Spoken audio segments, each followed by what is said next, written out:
ॐ नमो भगवते वासुदेवाय। ॐ नमो भगवते वासुदेवाय। ॐ नमो भगवते वासुदेवाय। नारायणं नमस्कृत्य नरं चैव नरोत्तमं देवीं सरस्वतीं व्यासं ततो जयमुदीरयेत्। शृण्वतां स्वकदाः कृष्णः पुण्यश्रवणकीर्तनः हृदि अन्तस्तहि अभद्राणि विदुनोति सुहृत्सताम् नष्टप्रायेषु अभद्रेषु नित्यं भागवतसेवया भगवती उत्तमश्लोके भक्तिर्भवति नैष्टिकीम् मूकं करोति वाचालं पङ्गुं लङ्घयेति गिरिं यत्कृपतम् अहं वन्दे श्रीगुरुं दिनतारणं परमानन्दं माधवं श्रीचैतन्य ईश्वरं। हरि ओं तत्सत्। हरे कृष्ण।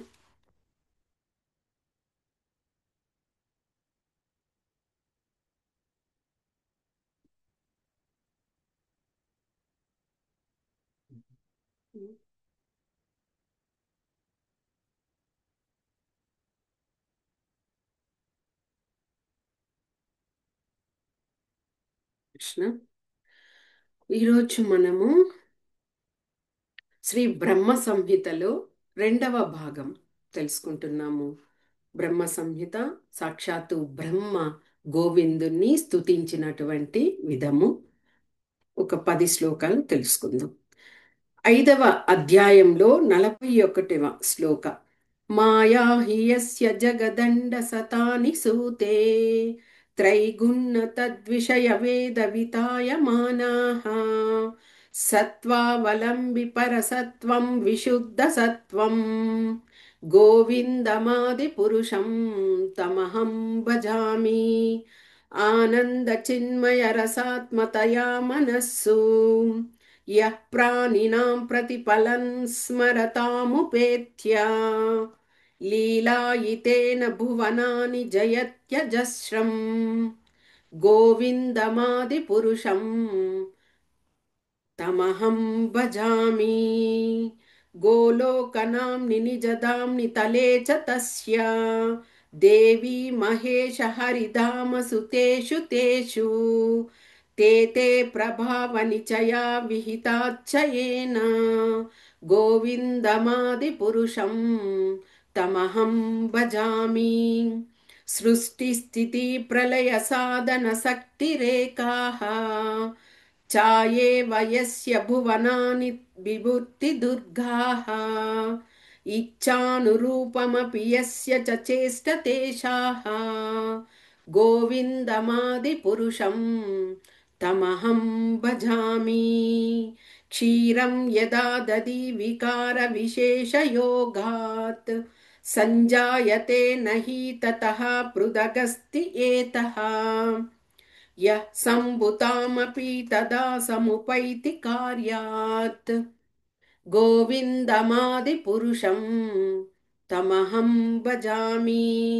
దీపార్చిరేవ హి దశాంతరమభ్యుపేత్య దీపాయతే వివృత హేతు సమాన ధర్మాః యస్తాదృగేవ హి చ విష్ణుతయా విభాతి గోవిందమాదిపురుషం తమహం భజామి.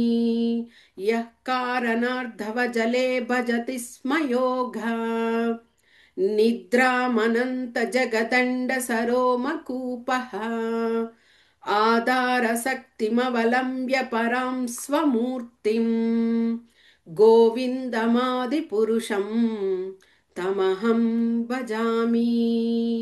యస్సైకనిశ్వసితకాలమదాపలంబ్య జీవంతి లోమ విలజా జగదండనాదాః విస్మృర్హనన్ స ఇహ యస్య కళా విశేషో గోవిందమాదిపురుషం తమహం భజామి. బాష్వాన్యతా స్మ శకలేషు నిజేషు తేజః స్వీయం కియత్ ప్రకటయత్యపి తద్వదత్ర బ్రహ్మాయ ఏష జగదండ విధానకర్తాః గోవిందమాదిపురుషం తమహం భజామి.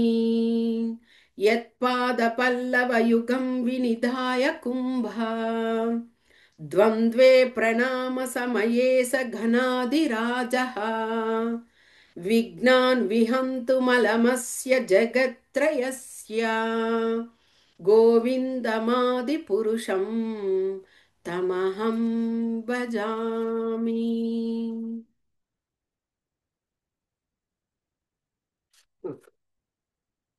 అధ్యాయము 5లో శ్లోక 41లో మాయాహి యస్య జగదండ శతాని సూతే.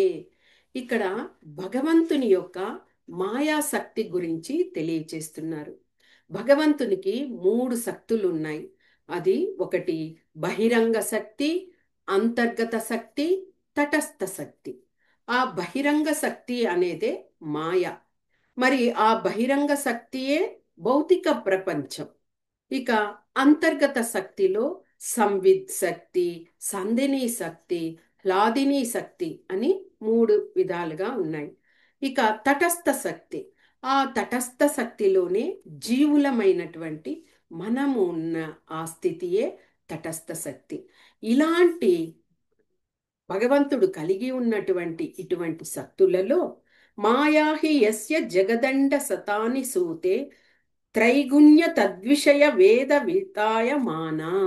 అంటే ఆ భగవంతుని యొక్క బహిరంగ శక్తి అయినటువంటి అది ఎలాగా ఈ యొక్క జడ ప్రకృతికి సంబంధించి ఉన్నది ఆ మాయ అనేది. అంటే ఆ మాయ కానీ నిరాకార తత్వం కానీ అన్నీ కూడా భగవంతుని యొక్క అంశలే అన్నది మనము అర్థం చేసుకోవాలి. ఇక అది ఎలాగా సత్వ రజో తమో గుణాలకు గుణాత్మకమై ఉంటుంది మాయ. అందుకే చూడండి, ఎవరైనా కానీ ఆ యొక్క భగవంతుణ్ణి శరణాగతి పొందకుండా భగవంతుని గురించి తెలియకుండా అలాగ ఉన్నప్పుడు ఏమవుతారు, వాళ్ళు తప్పకుండా ఇలాంటి మాయ అంటే త్రిగుణాలకు వాళ్ళు తీతులై ఉంటారు. ఎప్పుడైతే ఆ భగవంతుని గురించి తెలుసుకొని సాంగత్యంలో ఉండి భక్తిని చేస్తూ ఉంటారో వాళ్ళు కొద్ది కొద్దిగా ఆ త్రిగుణాల నుంచి విముక్తులవుతూ ఉంటారనమాట. ఇక అలాంటి మాయ ఎవరు, ఆ మాయ వల్లనే ప్రతిది కూడా మనము ఆ మాయాశక్తికి లోనవుతున్నాము. ఆ మాయే ఈ భౌతిక ప్రపంచమున వేద విజ్ఞానాన్ని కూడా విస్తరింపజేస్తుంది. మాయ అనేది ఎలాగంటే 2 విధాలుగా ఆ, ఉపయోగం.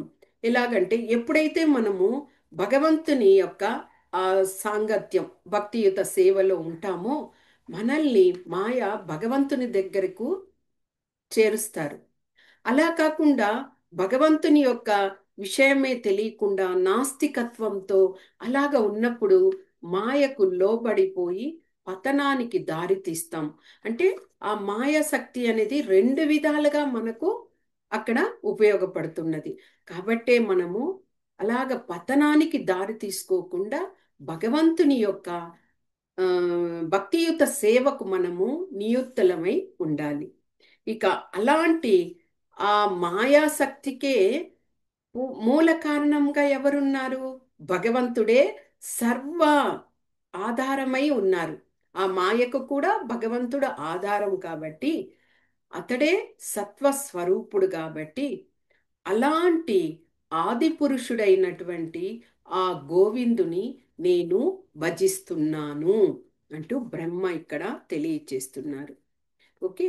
ఇక 42వ శ్లోకాలో ఆనంద చిన్మయ రసాత్మతయా మనస్సు, ఆనంద చిన్మయ రసాత్మతయా మనస్సు.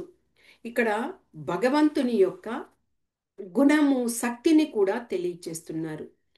ఎవరైతే ఉమ్, ఆ యొక్క భగవంతుణ్ణి స్మరిస్తూ ఉంటారో అలాంటి ఆ మనుషుల యొక్క మనస్సుల్లో భగవంతుడు నిత్య ఆనంద చిన్మయ రసస్వరూపుడిగా ప్రతిబింబిస్తారట.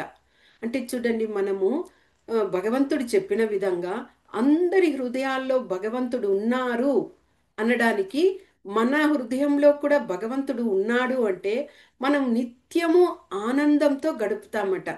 ఎప్పుడైతే మనం భగవంతుని గురించి తలుచుకోమో అప్పుడే అలాంటి సంసార సాగరం అనే ఆ దుఃఖ సముద్రంలో కొట్టుమిట్టాడుతూ ఉంటాము. అదే చెప్పడం ఇక్కడ. యః ప్రాణినాం ప్రతిఫలన్ స్మరతాము ముప్పేత్యా, అంటే ఆ విధంగా లీలాయితేన భువనాని జయత్యజస్రం, అంటే ఆ విధంగా భగవంతుడు ఎవరి మనసులలో హృదయాలలో ఆయన తిష్ట వేసుకొని ఉండి తర్వాత ఆనందమైన చిన్మయమైనటువంటి ఆ యొక్క స్వరూపాన్ని ప్రతిబింబిస్తూ ఉంటారో అదేవిధంగా ఆయన యొక్క అవతారాలు, లీలలు కానీ విలాసాలు కానీ ఇవన్నీ కూడా ఆ యొక్క సమస్త భౌతిక జగత్తునే వశీకరణం చేస్తాయి. ఆ విధంగా భగవంతుడు అలాంటి లీలలు చేస్తుండడం బట్టే భౌతిక ప్రపంచమంతా కూడా ఆయన యొక్క అనుజ్ఞసారమే నడుచుకుంటూ ఆయన నియమించినటువంటి ఆ ప్రతినిధుల ద్వారా జరుగుతూ ఉన్నది. అంటే ఏమి, ఈ భౌతిక ప్రపంచాన్ని అంతటిని కూడా ఆ భగవంతుడు వశీకరణ చేసి ఉంటారు. ఎవరైతే మాయ నుండి తప్పించుకొని భగవంతునికి భక్తియుత సేవ చేస్తూ వెళుతామో అలాంటి వాళ్ళు ధన్యులు. కాబట్టి అలాంటి ఆ యొక్క మనుషుల్లో ఉండే హృదయాలలో ఆనంద చిన్మయుడుగా ఉన్నటువంటి వాడు లీలలు చేస్తూ భౌతిక ప్రపంచాన్ని వశీకరించుకున్నటువంటి ఆ భగవంతుడు అయినటువంటి ఆది పురుషుడైన ఆ గోవిందుణ్ణి భజిస్తున్నాను, కీర్తిస్తున్నాను అని బ్రహ్మ తెలియచేస్తున్నాడు.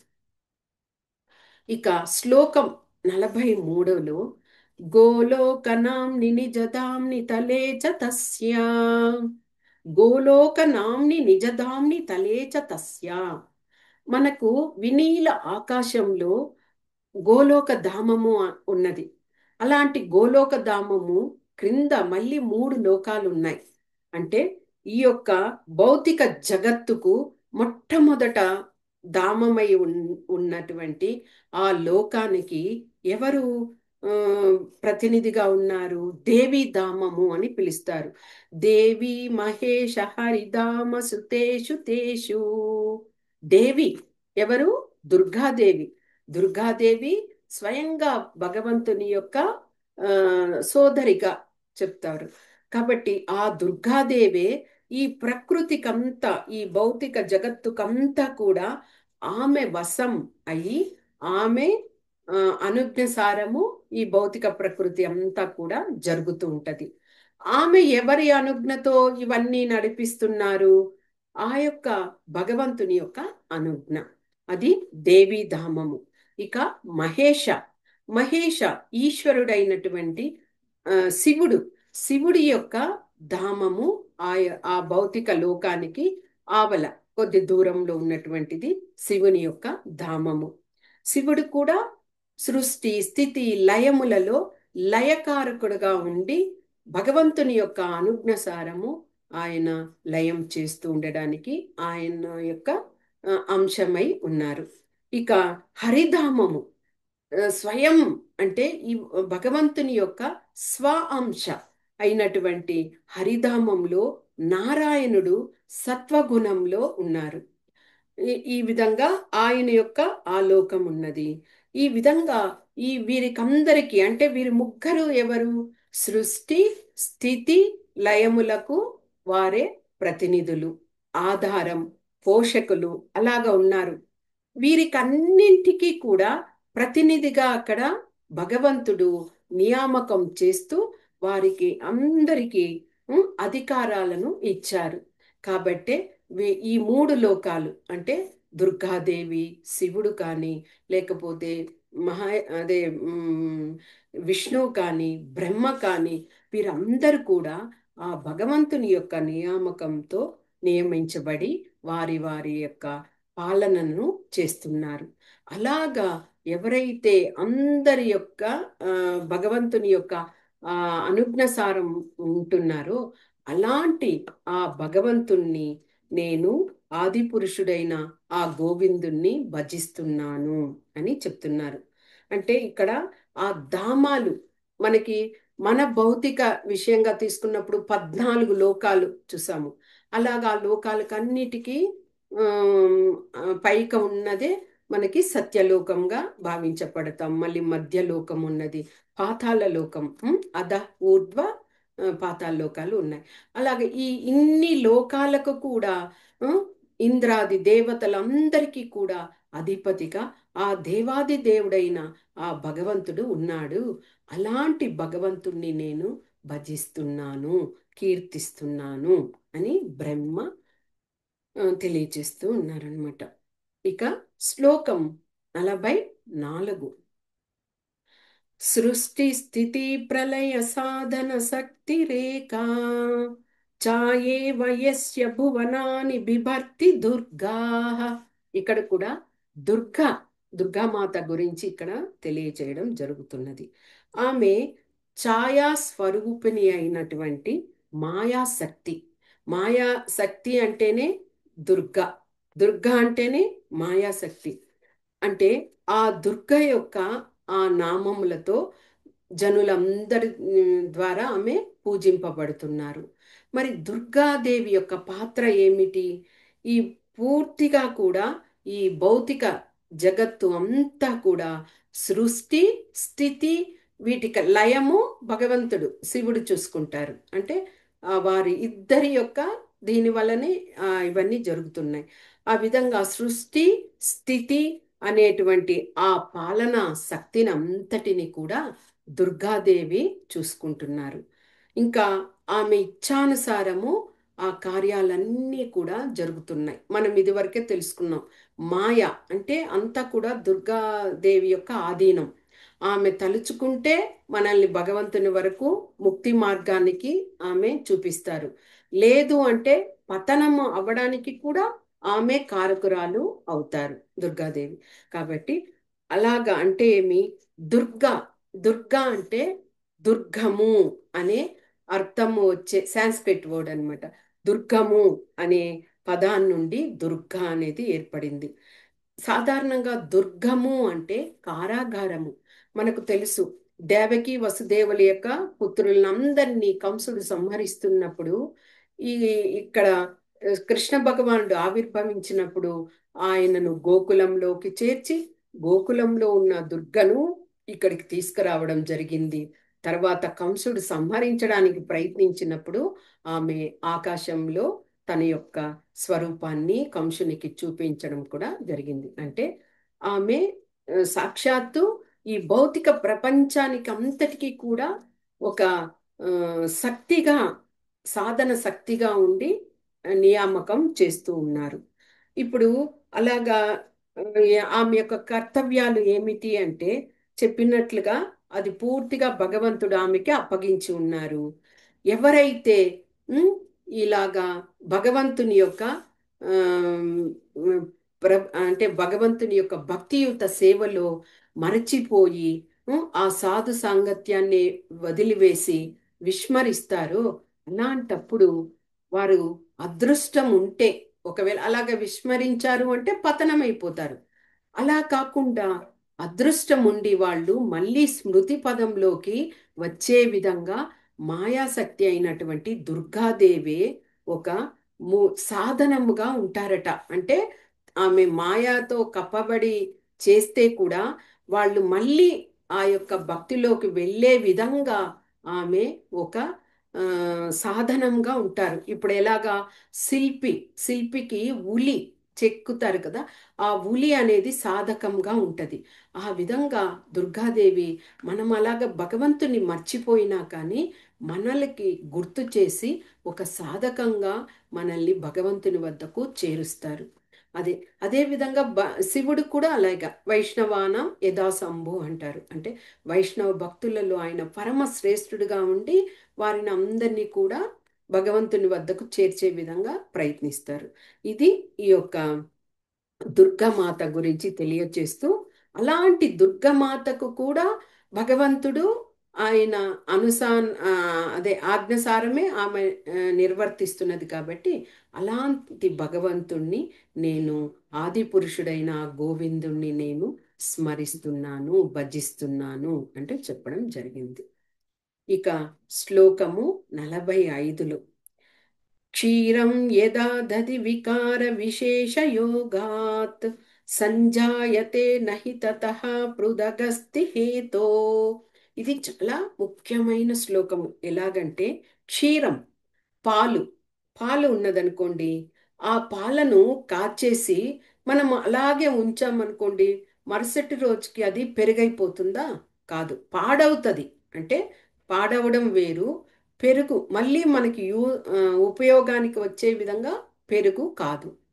అలాంటి పాలల్లో మనము ఆమ్లము అంటే పుల్లటి పదార్థాన్ని చేర్చినప్పుడు ఆ సంయోగము వలన అది పరిణామం చెంది పెరుగుగా మారుతుంది. ఇక్కడ అదే దది అంటే అదే పెరుగు.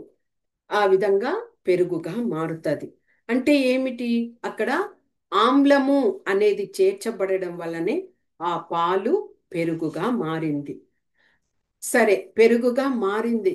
కానీ ఆ పెరుగు పాలతో సమానం కాదు కదా. పాలు పెరుగు ఒకటి అని చెప్పలేము.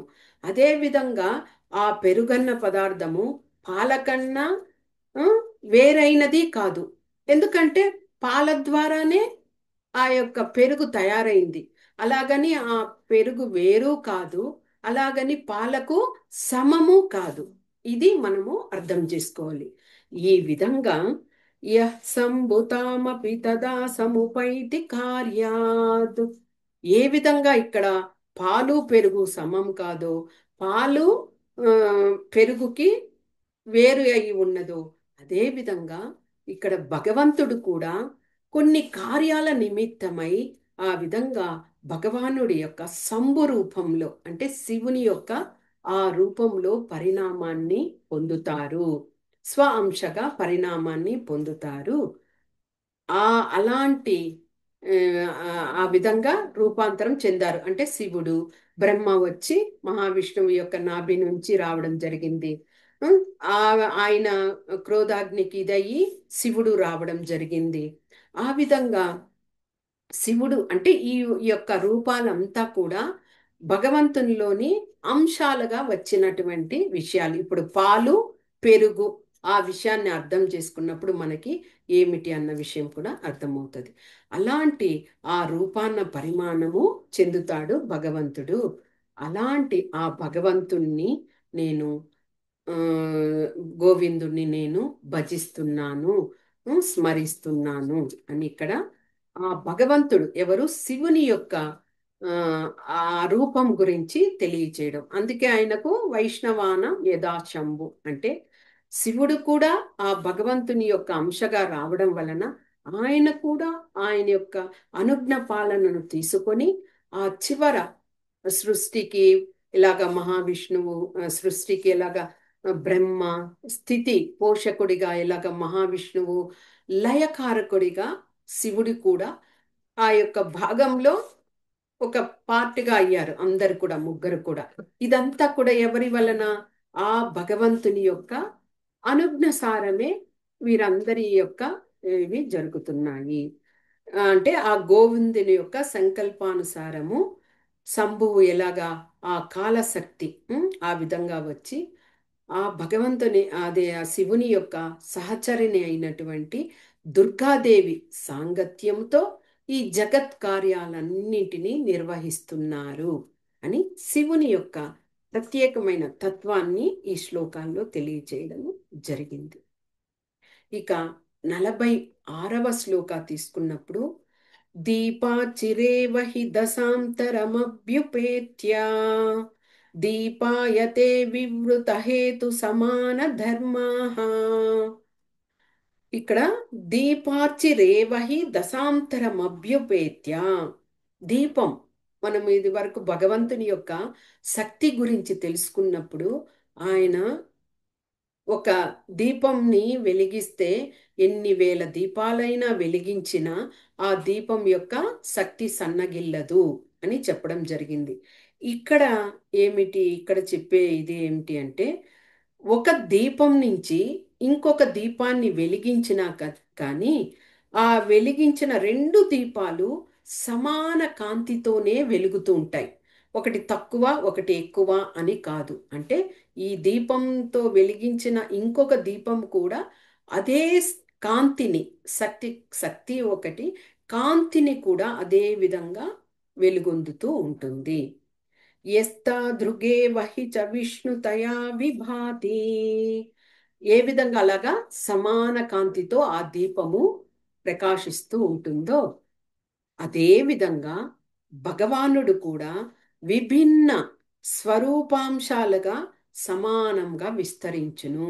అంటే ఇప్పుడు భగవంతుని యొక్క స్వ అంశాలుగా బలరాముడు ఇలాగా రూపాంతరాలు చెందుతారు కూడా కదా. అలాగ చెందినప్పుడు కూడా అదే విధంగా సమమైన ఆ యొక్క కాంతితోనే అదే విధంగా ఆ స్వ అంశ రూపాలుగా వచ్చినప్పుడు వారు కూడా అలాగే ఉంటారు అని ఇక్కడ చెప్పడం జరుగుతున్నది.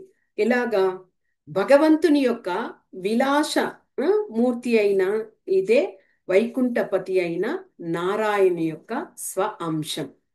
ఇక ఆ నారాయణుడి నుంచి మొట్టమొదటి పురుషావతారాలుగా కారణోదక సాయి విష్ణుగా అవతారం.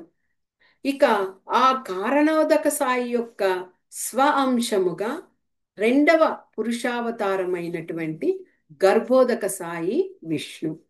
తర్వాత ఆ గర్భోదక సాయి విష్ణు యొక్క స్వ అంశంగానే మూడవ అవతార పురుషం ఏది కా ఆ, ఇదే క్షీరోదక సాయి విష్ణు.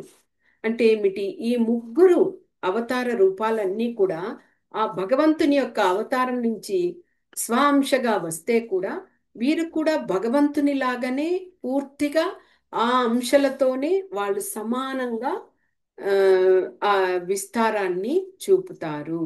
అదే కదా మనకి అదే క్షీరోదక ఫస్ట్ కారణోదక సాయి విష్ణు, ఆయన నుంచే ఈ బ్రహ్మాండాలన్నీ కూడా సృష్టించడం జరిగింది. గర్భోదక సాయి విష్ణు, ఆయన యొక్క నాభి నుంచే బ్రహ్మ రావడము, సృష్టి కార్యాలు జరగడం జరిగింది. క్షీరోదక సాయి విష్ణుగా పాలకడిలలో లక్ష్మి, సాక్షాత్తు లక్ష్మితో ఉండి ఆయన ఈ సృష్టికంతా కూడా పోషకుడిగా ఆయన ఉన్నారు. అంటే అన్ని భగవంతుని యొక్క స్వాంశాలుగా అందరూ వచ్చిన వారి యొక్క ఆ, శక్తి అంశాలు కూడా సమానంగా విస్తరించి ఉన్నాయి.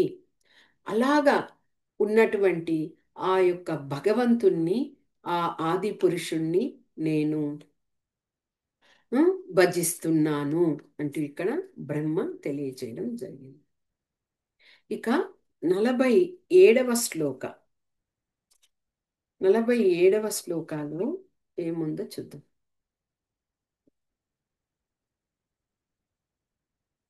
47వ శ్లోకాలు యః కారణార్జవజలే భజత స్మ యోగా నిద్రామనంత జగదండ సరోమకూపః ఆధారశక్తిమవలంబ్య పరాం స్వమూర్తిం గోవిందమాది పురుషం తమహం భజామి.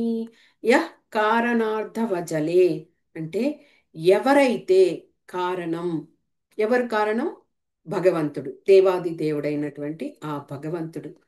అలాంటి ఆ భగవంతుడు తన ఆధార శక్తి స్వరూపమైనటువంటి ఆదిశేషుడు, అనంతశేషుడు, అనంతుడు కదా, ఆదిశేషుడు అంటాం కదా. అలాంటి అనంత శేషుని పేరుగల ఆ యొక్క శ్రేష్ఠ మూర్తిని ఆలంబనగా చేసుకొని ఉన్నారు.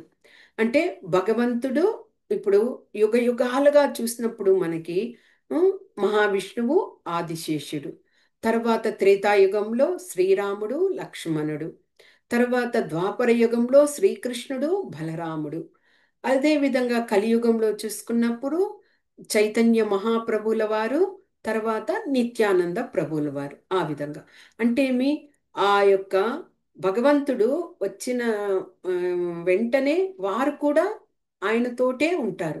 ఆ విధంగా ఇక్కడ అనంత శేషు అయినటువంటి ఆయన ఆలంబనగా చేసుకొని ఆయన కారణోదక జలం ఫస్ట్ కారణమైనటువంటి వాడు కాబట్టి కారణోదక సాయి విష్ణుగా పేరు వచ్చింది కదా. ఆ కారణోదక జలం నందు ఆయన శయనించి ఉమ్, అలాగ ఎలాగ యోగ నిద్రలో ఉండి, యోగ నిద్ర అన్నప్పుడు ఆయన మనలాగా భౌతిక బద్ధ జీవులంలాగా నిద్రపోవడం కాదు. ఆ యోగ నిద్రలో ఉండి కూడా ఆయన తన కర్తవ్యాన్ని నిర్వర్తిస్తూ ఉంటారు, అన్నిటినీ చూసుకుంటూ ఉంటారు. అలాంటి యోగ నిద్రలో ఉన్నప్పుడు ఆధార శక్తి మవలంబ్య పరాం స్వమూర్తిం, ఆ యొక్క మహావిష్ణువు అలాగ యోగ నిద్రలో ఉన్నప్పుడు కూడా అనంత కోటి బ్రహ్మాండాలను ఆయన యొక్క రోమముల నుండి, ఆ రోమకూపాల నుంచి ఆ విశ్వాలన్నీ కూడా రావడం జరిగాయి కదా. అంటే ఏమి, ఆయన నిద్రలో ఉన్నారు కదా, యోగ నిద్రలో ఉంటే ఇంకా ఏమి ఆ, ఇది జరగదు అని కాదు. అలాగే యోగ నిద్రలో ఉన్న ఆయన అన్ని బ్రహ్మాండ విశ్వాలను సృష్టించడం జరిగింది. అలాంటి స్వమూర్తి, స్వ అంశగా వచ్చినటువంటి ఆ భగవంతుడికి నేను అలాంటి ఆది పురుషుడు గోవిందుడు అయినటువంటి ఆది గోవిందుణ్ణి నేను భజిస్తున్నాను, నేను స్మరిస్తున్నాను అని చెప్పడం జరిగింది. ఇక 48వ శ్లోకాల్లో చూద్దాం. ఇది కూడా మహావిభూతుల గురించి చెప్పడం జరుగుతున్నది. యశ్చైక నిశ్వసిత కాలమధావలంబ్య జీవంతి లోల విలజా జగదండనాథాః.